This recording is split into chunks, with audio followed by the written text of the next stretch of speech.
Good morning, ladies and gentlemen, and a very warm welcome to you on this lovely Wednesday morning on Business Today Television in our ongoing quest to find out quality earnings as also performances which give you a clue, a glimpse into future growth and trajectories, and of course, from companies that have created immense shareholder value.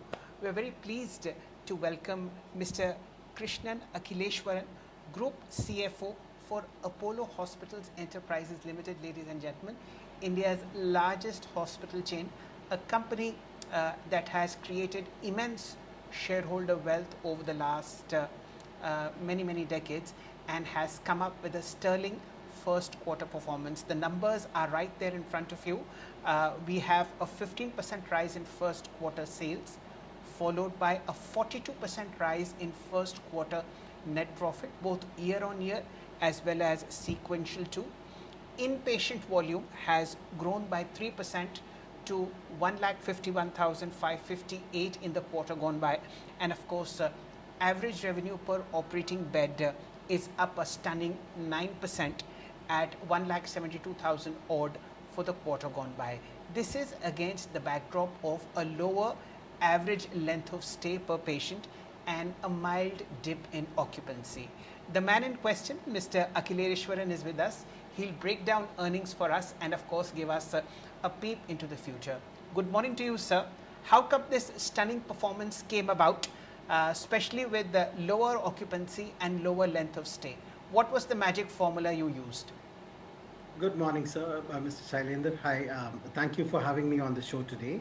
Yes, it was a good quarter. I think what you need to understand and appreciate is there are two components to our business. I think most of our viewers probably know that half of our business today is coming from the hospitals or healthcare services, and the other half is really the Apollo Healthco, as we call it, the omni-channel pharmacy business, which has both the offline pharmacy as well as the online pharmacy.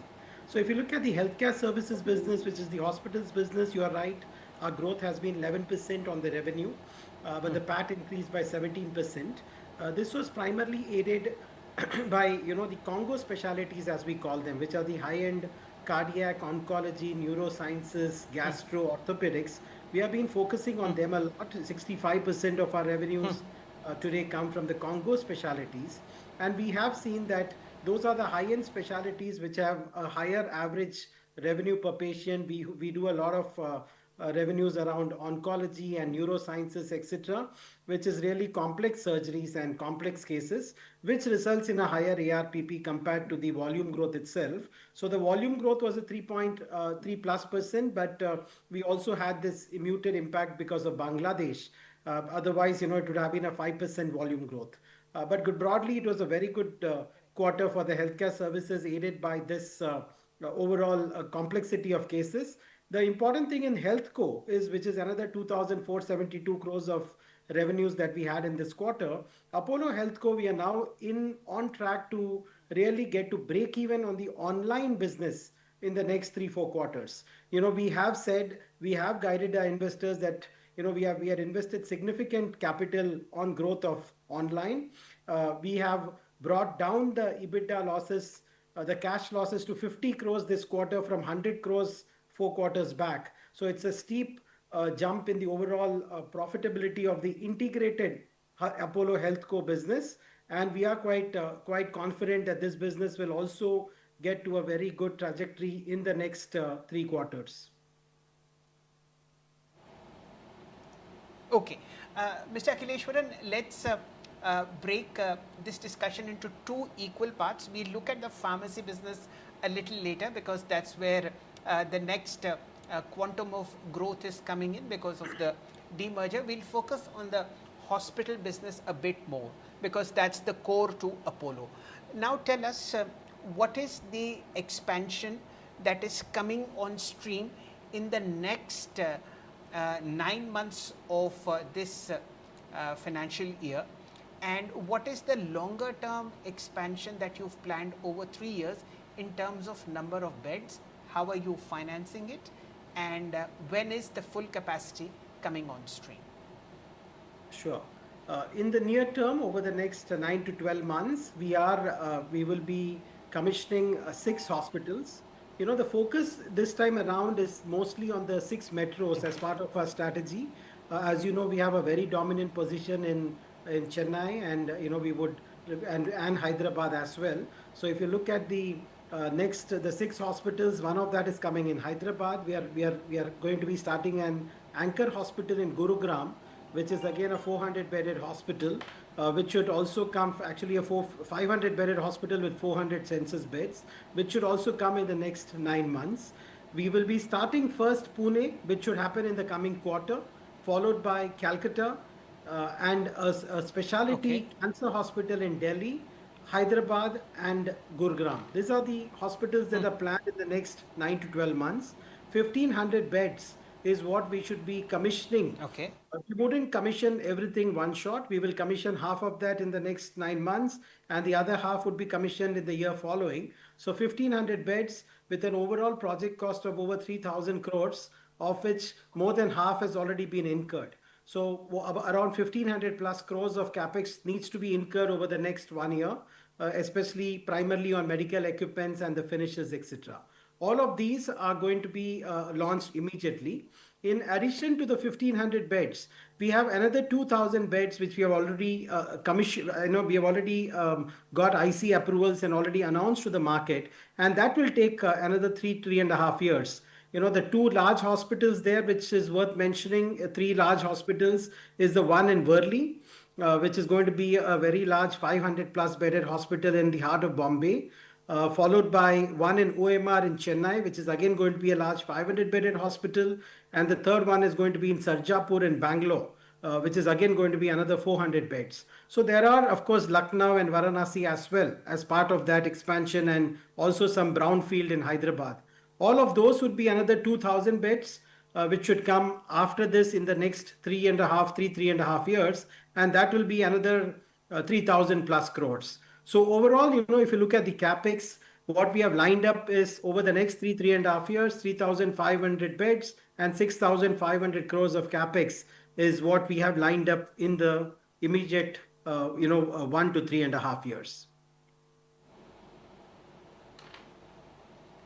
Okay.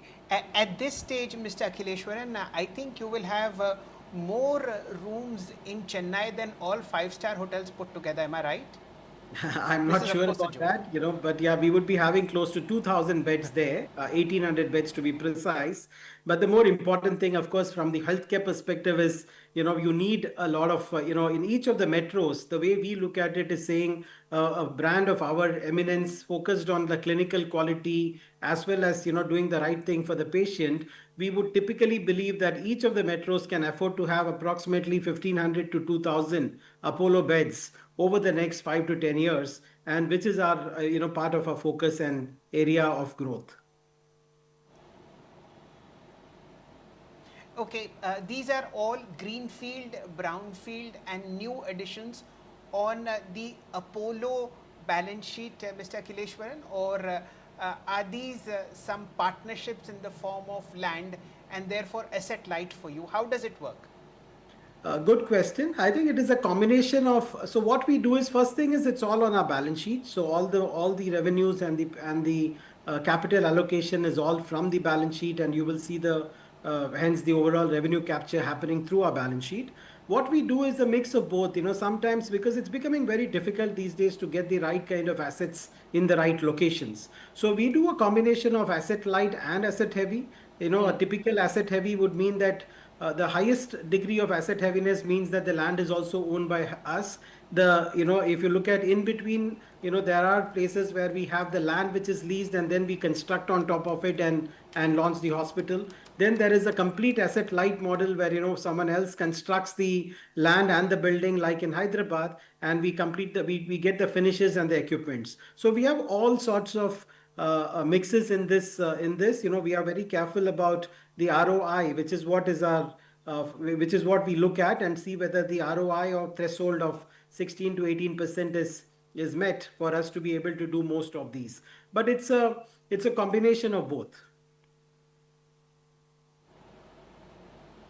Fair point, and that's how it is. It should be.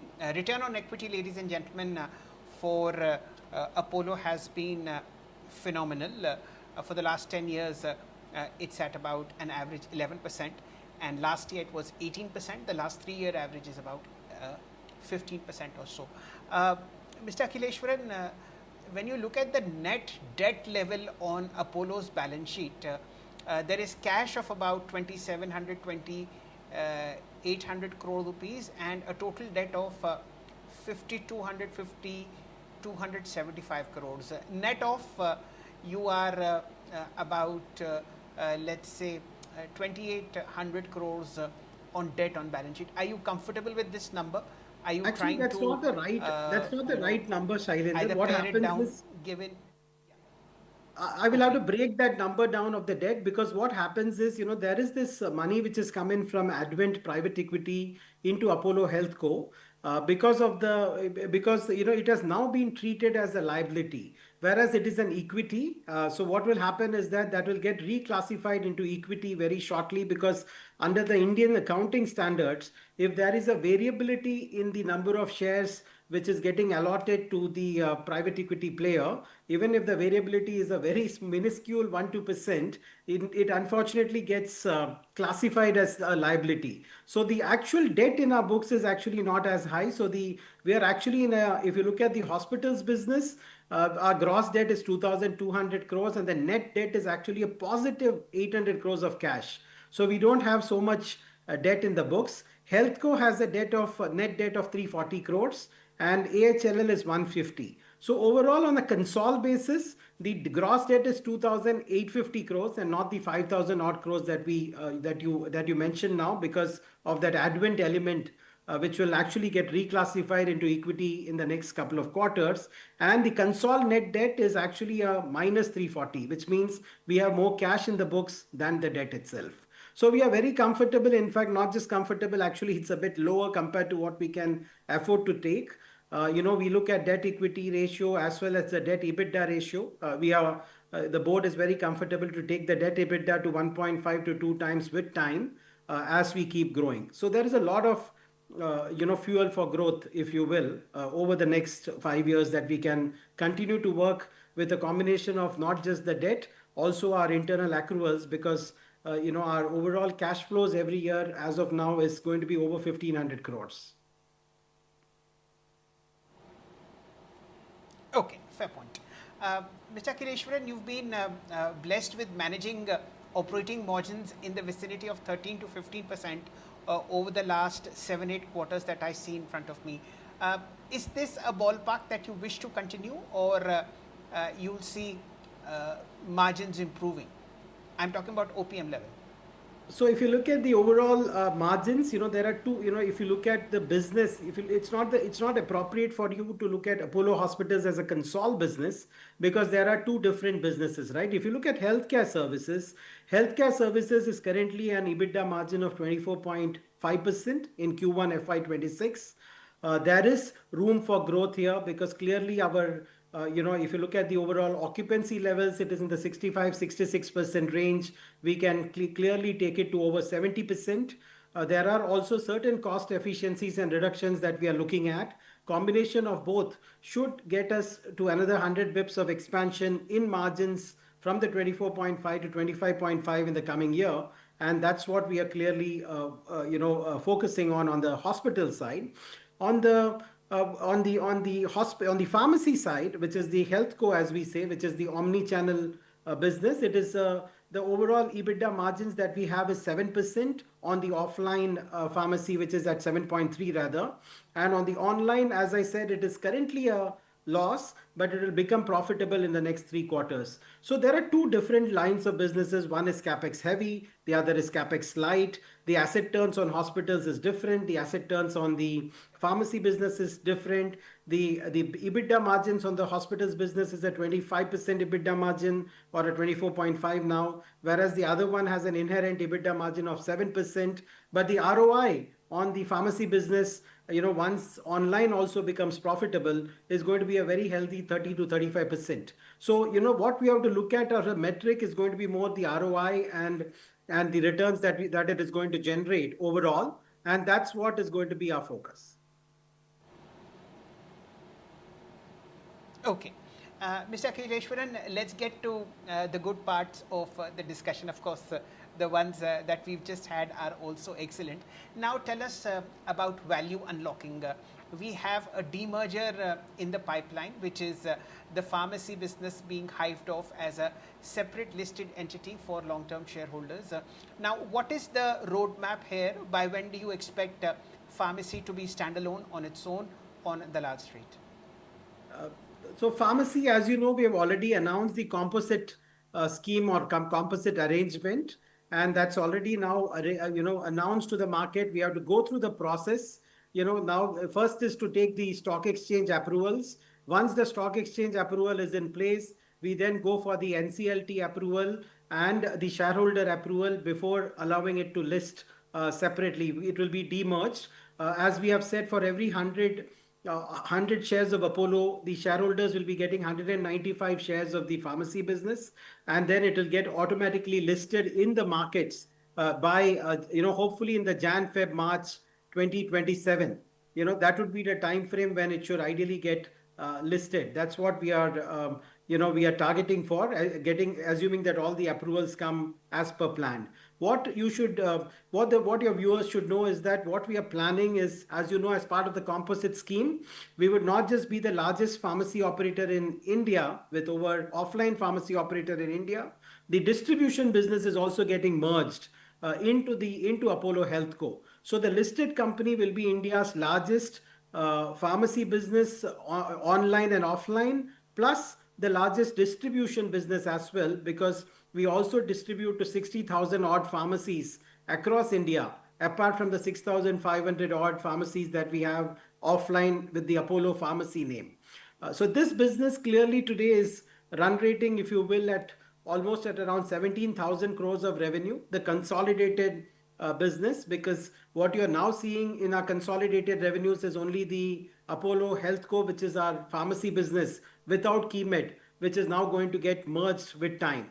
Once that gets merged, what we are going to be looking at is we have the pro forma financials today, and as per the pro forma financials today, we are run rating at around 17,000 crores of revenue, and what we have guided the market is by Q4 of FY26, which is pretty much around the March 27 rather, we will be looking at a 25,000 crores of overall revenue in this business with a 7% EBITDA margin. That's what is the target that the teams have from the current 17,000 crores, which means that 20 to 22% growth that they should achieve in this business, which is very highly possible. And we will be the largest listed pharmacy chain in the bourses. Okay. You've mentioned a revenue pipeline for March 2027 for the demerged business. In terms of number of stores, we are somewhere like 6,900 now on pharmacies. Where is this headed in terms of physical capital expansion? No, you're right. So we will continue to add 600 stores there. That's what we are working on. Every year, you will see us add at least around 600 stores. And that is what will continue to be added using our balance sheet and using our balance sheet. That's what is going to happen. And that's going to be coming out of internal accruals. Okay, fair point. Mr. Akhileswaran, let's now look at digital revenues. The reason why I ask this is that now slowly but surely ordering of pharmacy has shifted online. This is an interesting data I remember you had sharing with me some years ago, that no matter where you order on what platform, the prescription is filled online by an Apollo pharmacy. I'm sure that's true even now, but how has digital grown over the last 1 year or so? There is clearly a shift in the behavior that we are seeing. There is a lot of chronic customers who are definitely buying all their many of their pharmacy requirements online. The growth is, what we have done is that we are now focused more on a sustainable growth. So what's happening is, earlier we were focusing on the online growing at almost around 50-60%, but that also meant that there would be a higher burn. What we have now done is we have moderated the overall growth on online. The online business, as you know, is a combination of pharmacy. It's a combination of virtual consults. We are now also started doing insurance online and also diagnostics. So all of that put together, this quarter we saw the online growing a healthy 26% year on year to 308 crores. That's the overall online revenues that we reported as part of the overall numbers, and it is growing at a healthy 25% plus. The focus now is more on the revenue monetization. It's not really about GMV, because earlier the focus was on GMV and growing the GMV, whereas the focus is now on the profitability of that segment and really seeing how we can get a higher conversion ratio to revenues. That's why the team is really seeing what else they can do digital. We are amongst the foremost healthcare services digital platform today. Given that the kind of patients that we have are over 30 million downloads that we have on the platform, and even every month the number of users are only increasing. So the focus is really to see how we can broaden the overall scope of services in Apollo Healthco and Apollo 247, and see how we can increasingly make it a profitable and sustainable growth from here on. Right. And Mr. Akhileswaran, before we bid goodbye, we'll like you to observe two stock graphs that we've made for the benefit of our viewers. One is a monthly chart of Apollo Hospitals, the other is a weekly chart. And as we've been taught in technical studies, they start at the bottom left corner and go to the top right. Nothing could be better than this in terms of long-term wealth creation. Just a note to viewers, ladies and gentlemen, in the last 5 years, each year Apollo has given a return of 35% to its shareholders on stock price. It's more than double what the BSE Sensex has given, and almost double the one that you've seen on the BSE Healthcare Index. Mr. Akhileswaran, I know you see these data every day on a very regular basis, but any thoughts that you would want to leave shareholders with as far as stock price performance is concerned? See, broadly, I can't really guide around stock price, but all that I can say is that the hospitals business, the healthcare services, and the pharmacy business, both of them have a very long long innings ahead. And if you look at the overall number of beds that India has from the private side, India has almost around 16 lakh beds on the private healthcare side. Private healthcare in India is almost 65 to 70% compared to the government of 30%. And in the 16-17 lakh beds that we have, all the listed players put together today may be having around 50,000 beds, and Apollo has 10,000 of that. So clearly there is a lot of headroom to go. It's a highly fragmented market.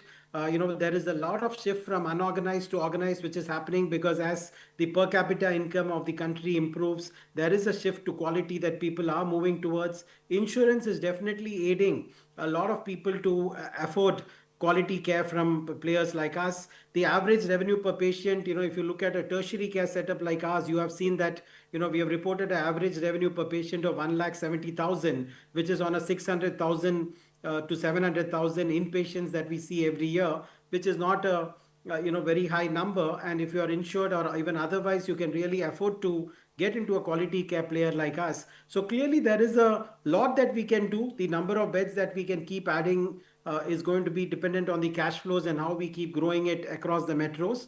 There is we continue to hope that we should be able to deliver to the promise that we make to the market and outside as investors. And the pharmacy business also is a step. And my last question to you. And that will also get listed by Jan 27. And Mr. Akhileswaran, my last question to you.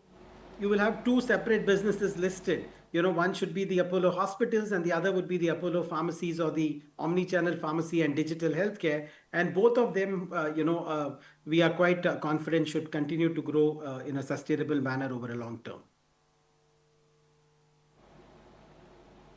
My final question to you, Mr. Akhileswaran, is government oversight on rising healthcare costs. This is a bit of an issue which is now getting talked about in regulatory circles as also in the parliament.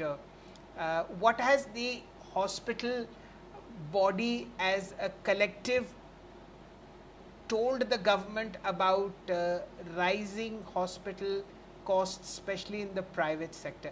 Do you fear government interference over the next 1 year or so?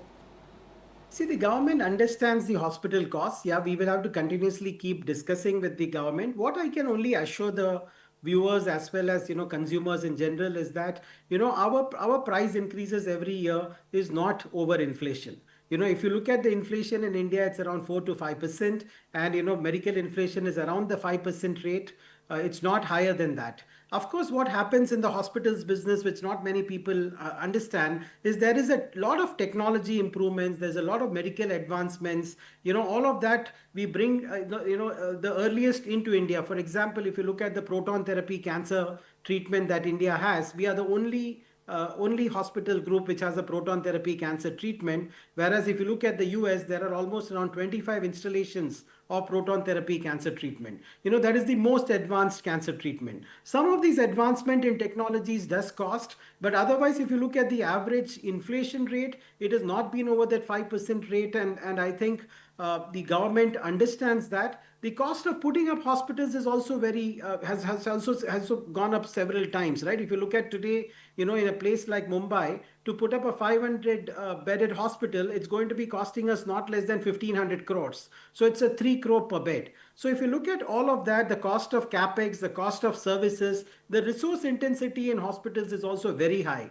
We have 5 people per bed. Unlike if you look at people even in a 5-star hotel, typically it is 1 to 1.5% per bed. So clearly it's a very highly resource intensive sector. Not much has been understood about it. Not that any of us are making returns. As I said, even at the current average revenue per patient of 1,70,000 rupees that we have, this is required for us at a 4 to 5% increase to make our 16-17% returns. So it's not that we are we should be actually proud of this sector, because clearly if you look at the sector has stemmed a lot of medical tourism to outside India, and we are still providing the best quality international care at 1/10 of the global prices. Yes, it is always difficult because it's a socially relevant subject as well, but we keep discussing with the government, and the government understands that, and we are always open for any discussions with the government, all the insurance companies, for them to appreciate and understand that the prices that we charge are in line with what is required today to sustain this business. Right. Mr. Akhileswaran, thank you so much for this wonderful conversation, and all the best for future expansion. And I hope that shareholders at Apollo have a great next 5 years rolling returns as well, with the planned demerger of the pharmacy business. Have a nice day, sir. Thank you so much. Thank you. That, ladies and gentlemen, was the top management group CFO of Apollo Hospitals Enterprises Limited, Mr. Krishnan Akhileswaran. Strong growth there, and lots of growth opportunities also in the pipeline. Do watch BTTV. There is a lot that's happening on the other side of the break.